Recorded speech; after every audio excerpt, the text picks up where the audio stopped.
Hello everybody, this is Blade Cross EXE, and it's time for another Transformers review. Today we have the Legacy United G1 Universe Optimus Prime, which, as you can tell by looking at it, is pretty much just a remake of the original G1 toy. Yeah, and back there is the Ultra Magnus that came with the Age of the Primes 4-pack, which I love it very much, but I will talk about it when I get around to talking about the 4-pack. Just wanted to have him there for visual aid. So, having had the Ultra Magnus figure for a while, I really liked what they did with it, so I decided to go ahead and get the Optimus Prime variant. So let's go ahead and crack him open.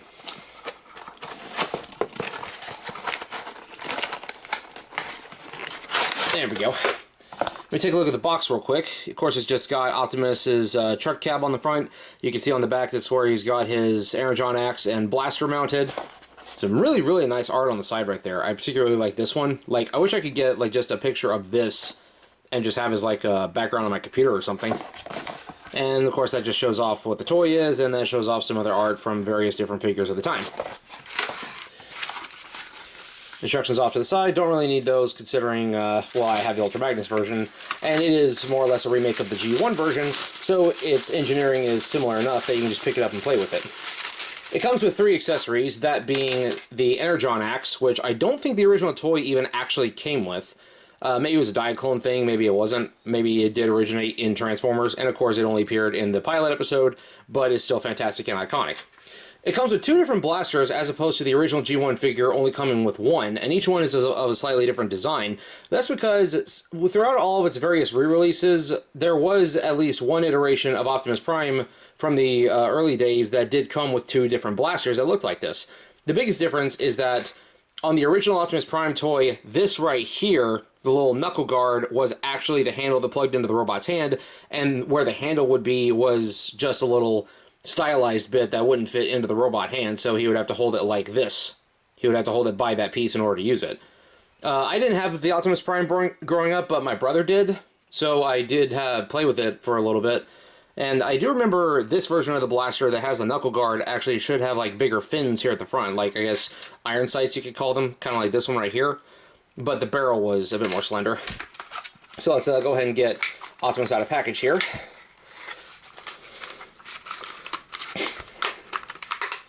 Yeah, unfortunately, he is not nearly as difficult to get out as some of the other figures that I've unboxed. Alright, let's go ahead and get the garbage out of the way. Remove the box. And here we have G1 Universe Optimus Prime, and I absolutely love this little thing. I only have one major complaint, and I'll get to that, well, when we get there. Everything else is just kind of minor nitpicks. So, yeah, that's undeniably Optimus Prime. Definitely looks like him, you know, big red truck cab with blue legs, blue hands. And I do love that they actually included light piping on this figure for his yellow eyes. That was not something that was in the original. For comparison's sake, again, I don't have Optimus Prime, but I have Ultra Magnus, which, toy-wise, is the exact same figure. And this is where we get to my complaint. The size difference. It is so much smaller. It almost could serve as a replacement for the original G1, but not quite because of the size difference. And I think they did that so that way this version of Optimus and this version of Ultra Magnus wouldn't serve as a direct competitor to Missing Link, because Missing Link is appropriately sized, or it's supposed to be. I'm still waiting on my Missing Link Ultra Magnus to come in. You know, maybe by the time I get this video up, it might be in already. Maybe not. I don't know. As of the recording date, it hasn't shipped yet, though they said they are working on it. But just for size, he's going to be over there. But pretty much everything else about this figure, aside from the lack of die-cast metal and the lack of chrome detailing on him, just about everything about this version of the figure is better. It's more well-engineered, it hides it all away very well. It, again, comes with more accessories if we're talking about just the core bot. The only other major complaint I have is that there is no trailer for it. Like, you can't buy a deluxe set that has a trailer. And so far as I know, there have not been any upgrade kits that have made a trailer for either version of the figure, though there have been some that make gap fillers to, like, fill in the little gaps right there and on the legs. And Toy Hacks has made some labels to imitate, you know, the stickers that go on the feet and on the knees and so on and so forth, which, for these two, I actually will almost definitely get those. So, let's talk about the articulation on this figure. Well, the head doesn't really... The head can move up and down just a little bit, and it can rotate all around. It is on a It's either a ball joint or a mushroom peg. I'm not quite sure. Again, it's got light piping. And leg articulation, well, it can go that far forward, but then you look at that, boom, there's a little bit of a fold up with the bottom of the truck grill, and the front fender goes all the way forward, can go all the way back, and you can also move these little wheels on the side skirt here, move them up, and he can do a perfect split, just about. And more than that, he's also got insane ankle articulation. He can, like, bend it like that, and the ankle can rotate all the way around. Compared to the original G1 version, this is just superposable. For the arms, they can rotate a full 360 all the way around. They also have a joint right here to where you can fold it like that. That's more for transformation, but if you wanted to get him into some really nice, good poses, you can do that for a little more clearance. And it does fold out like that. The smokestacks are appropriately scaled. One thing I don't like about a lot of modern Optimus is that the smokestacks are really short at the top. This is not the original G1 from the 80s. This is the re-release from the early 2000s, as stated in one of my previous videos. And one thing I love about this figure is the smokestacks can rotate, and they can also remove. Like, one thing I love about Transformers when it gets at its goofiest, it does all kinds of insane things. Like, looking at Robots in Disguise 01, they would take advantage of any kind of, like, little gap, like, on a character. If it looked like a hole or had, like, a little crystal thing, that was a laser gun. If there's, like, a little vent, that was a laser gun. If you look at characters, like, I want to say it's one of the Team Bullet Train. I can't remember who exactly it was, but on his little wings, there's a little vent, and he would, like, shoot a laser out of it. And the three main Predacons didn't have any handheld weapons. They just fired beams from, like, different ports that they had.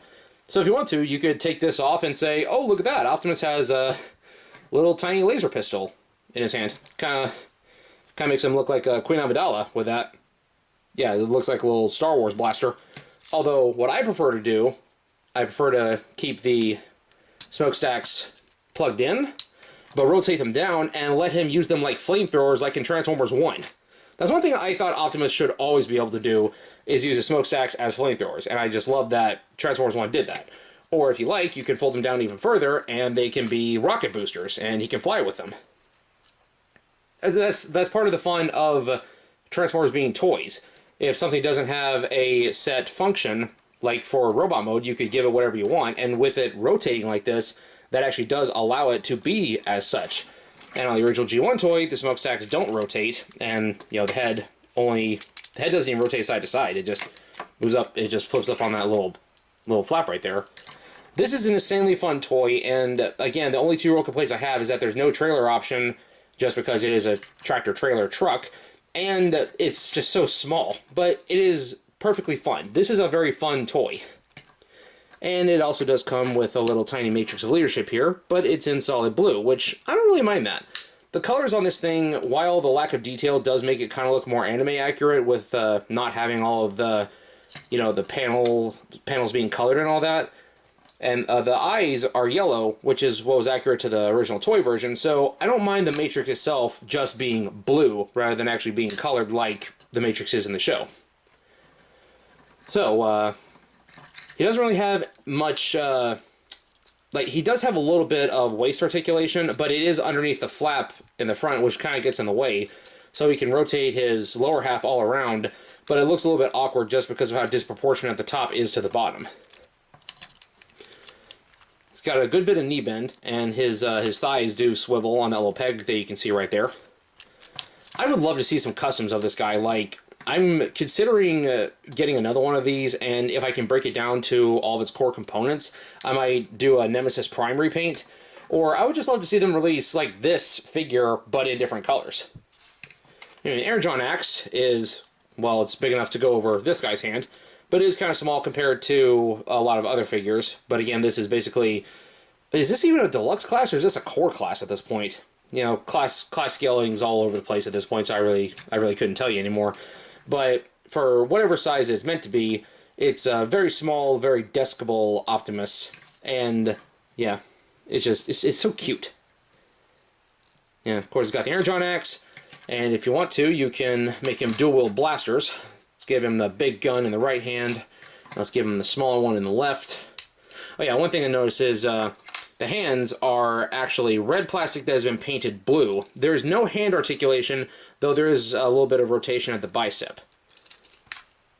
I'm not going to say that the lack of hand articulation is a deal breaker or is a detriment, but at least the original had wrist swivel, but that's because the hands are detachable and they plug into the socket with pegs, so those hands are often lost. And of course, like I said, he can dual wield, and with how posable he is, you can get him striking all kinds of great poses. And if you want to have him fly using his rocket boosters, which are his smokestacks, then you can pull all kinds of great poses like this. Like, this would be a great one for action figure photography, and because it is done in the G1 toy style, it adds a particular retro flair that a lot of modern Transformers just don't have, and I love it. It's so charming.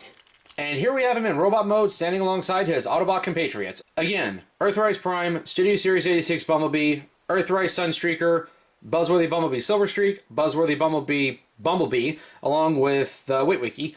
And that's about the size scale you get. Yeah, these two Bumblebees actually scale really well with these respective Optimus Primes. I really like that. I might actually start collecting some smaller core class figures to scale with this Optimus if I can't get a good enough collection with the big ones. So as far as other accessories go, well, he could hold modern Optimus's blaster. Looks really, really big. that is kind of goofy. I do appreciate how both modern versions of Optimus do have that peg on their back, so if you want to give him a jetpack like he had in the pilot, you could, if only, you know, Sideswipe actually came with it. Didn't they release an accessory pack for that or something? I think they did, maybe. And his guns can also be used by other versions of Optimus, if you like. Make it kind of small and slender.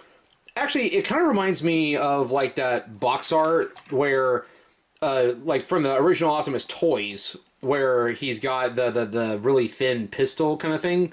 That's what this reminds me of. Yeah, just, like, really slender gun. But, what about the Energon Axe? It's a little too tiny for Earthrise Prime's hand. He can't quite fit it in there. Like, the dome shape doesn't quite work. And for size comparison of the Matrix of Leadership, I think that's actually pretty much the exact same size as every other Matrix that's come out for the past, like, decade. Shape's slightly different. Let me pop these out real quick. So here we have the Matrix of Leadership for the G1 Universe Optimus versus Earthrise Optimus, which they are slightly different shaped. I think that means that they can't... Yeah, this one won't fit right in that one's chest. And likewise, I think this one will kind of fits, kind of doesn't. But another thing that I wanted to check, this is the Matrix from Laser Optimus Prime that I just got, and it does seem to be slightly, okay, ever so slightly different. Like, this one's a little more rounded at the edges, that one's a little more square. But will this one fit in G1 Toy Prime's chest? No, not quite. It doesn't quite fit. But yeah, so if you want actual cartoon accurate Matrix, you're probably gonna have to either paint it yourself or get a third-party one to be that. Alright, so now that I've gone over the robot mode, let's go ahead and get him into vehicle mode. Really, really simple transformation here. First thing you want to do is fold the backpack open, and you want to tuck the head away. Then you're going to take the arms, so you're going to open the flaps right there. You're going to swing the hand around, so that way you can see the headlights poking out.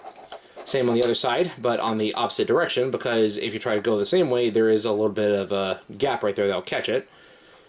Alright, not a gap, there's a flap that will catch it. You cannot squeeze through the gap. You fold the little wheels on the hips down and they peg into place. Then you take that hinge I was talking about earlier, fold it back, and then you tuck the arms in down on his side. As I've said before, a lot of G1 Optimus transforms pretty much like this, where he tucks in his arms at the side just like he did in the movie. You plug the legs together, you fold the feet to where they are like that, and then you just fold this up, and you will tab the gas tanks into this little slot right there.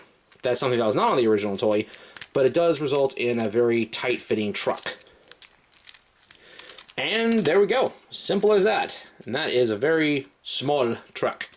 And you see back here, he does have a couple little pegs right here. I guess you could put some blast effects in there to make it look like he's doing a rocket jump.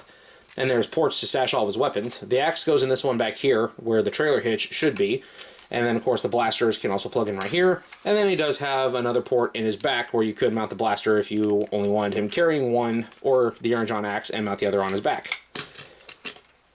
And there we go. Just a nice little compact Optimus Prime with all the guns stashed away. And again, I just wish this guy had an actual trailer. But, I mean, considering how many Optimus trailers there have been released over the years, well, what's he look like with one of those trailers? Because I don't have an Earthrise Optimus trailer yet, here is the Target trailer from the Target exclusive version. And kind of like with Ultra Magnus, it does look a little silly when the trailer is that big compared to the truck. And, of course, the tires don't match either. Recent acquisition, I did get the original Laser Optimus Prime from the Legacy toy line. I say original, it's not the G2 version, but it is actual Laser Prime in proper Laser Prime colors. Picked him up during Free Comic Book Day, and I do plan to do a video on this figure later, but that's where I got this trailer from. That's actually not a bad look. One thing I thought would be kind of neat is you get that scene from Transformers the movie where Optimus is just, you know, steamrolling towards the Decepticons, they're just shooting at him. Then he does a little rocket boost where the front of the cab, like, blasts up, and then the trailer disappears. But I was thinking, what if he did the rocket boost, and then he jumped up higher, but he was calling a tanker trailer, it kept going and crashed into them and exploded. That's definitely something that more like Nemesis Prime or Scourge or Shattered Glass Optimus would do, or maybe Motormaster if he was hauling a tanker. That doesn't seem like something actual Optimus would do, but that would be a really awesome like bit for a movie. It'd be an awesome action sequence. Pretty much all I got to say about this guy is just really, really fun, and at the price that I paid for it, I think I got it for less than 20 because I got it on eBay, but it was still in package, still brand new. You know, I definitely don't regret it at all. And if they made more of this mold, I might plunk down for it. If there are any third-party companies out there looking for ways to upgrade this thing, please give us an Ultra Magnus version. Like, not the base body, but give us an armor that this thing could plug into. Like, it could even be something as simple as just the original Ultra Magnus armor, but scaled down, and just figure out a way to connect this thing into it. And I guarantee you that would sell. Like, I love this thing so much that I think it actually could be a good budget contender for Missing Link, which one is it? I forgot the number of it, but the Anime Colors Optimus that doesn't have all the details on it, and it only comes with the bot and not the trailer. This could be a budget-friendly contender as a replacement. The posability is great. It feels really nice in hand. The plastic doesn't feel overly cheap. Again, no die-cast metal, and the lack of chrome really does make it a little bit dull visually speaking. That's also my other biggest complaint about the Ultra Magnus one, just because I do have the original Ultra Magnus. But again, it is an insanely fun little toy, and I love this. And if I was given this as a kid, I would absolutely have been over the moon. This thing is great. Even as an adult, I love it. Yeah, that's pretty much all I got to say about the Legacy G1 United G1 Universe Optimus Prime. Sorry, these I swear these toy lines are just becoming word salads these days. You can't really do much with that. Yeah, I will say last note. I did talk about his matrix, and while it is removable, it can pop out. Yeah, he can't really do much with it considering his hands don't open. They did make sure that on the Missing Link figure, his hands do open so he can hold his matrix, but it is just a nice accessory just to sit in his chest and look at. You don't really take it out and do anything with it. Like, he can't really hold it. Yeah. But again, at this price point, at this size, I'm not upset that he doesn't have opening hands. And again, I love this thing, and I really recommend it to any Optimus Prime fans, or if you want a nice little Optimus Prime toy to give to a kid, this would give them tons of play value. That's all I got for this video. See you in the next one. Peace out.